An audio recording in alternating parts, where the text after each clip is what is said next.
don't trust the stock market, but I love me some lottery tickets. I don't trust the stock market, but I love me some lottery tickets.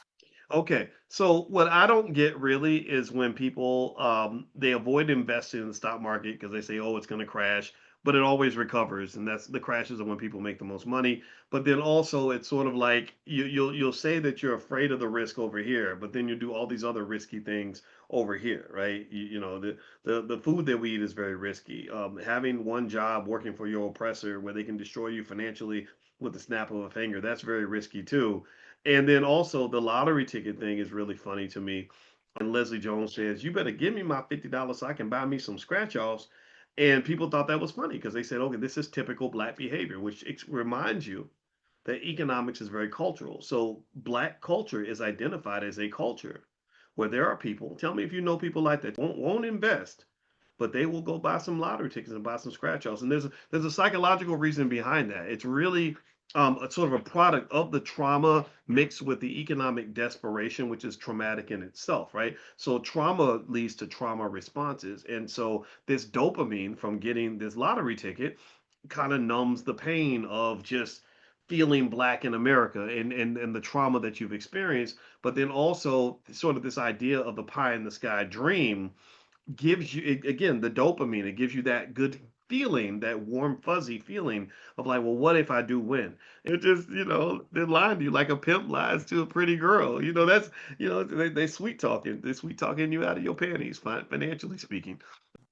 Okay, there's nothing there to say, not much to say there other than the fact that a lot of people will say they don't have enough money to invest, which is a lie straight from the depths of hell.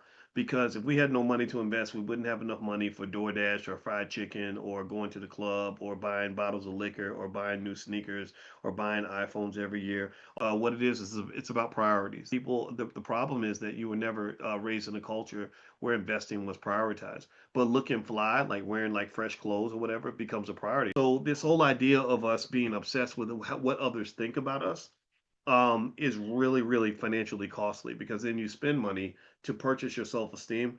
So that idea of sort of praying about your problems or letting your problems happen and then sort of thinking like, oh, well, God's just going to fix it somehow magically, that to some extent is an artifact of trauma, which came from oppression.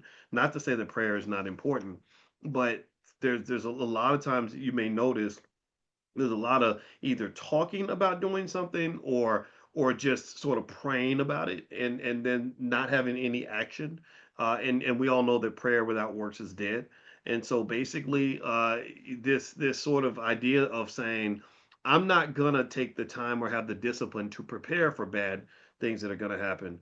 That fits with the narrative, the story I've told myself about how being black always means I'm always going to end up last. I'm always going to go through hell. Bad things are always going to happen to me. When the truth of the matter is that solutions really do exist. So the financial solutions are out there. It's a matter of deciding to pick them up.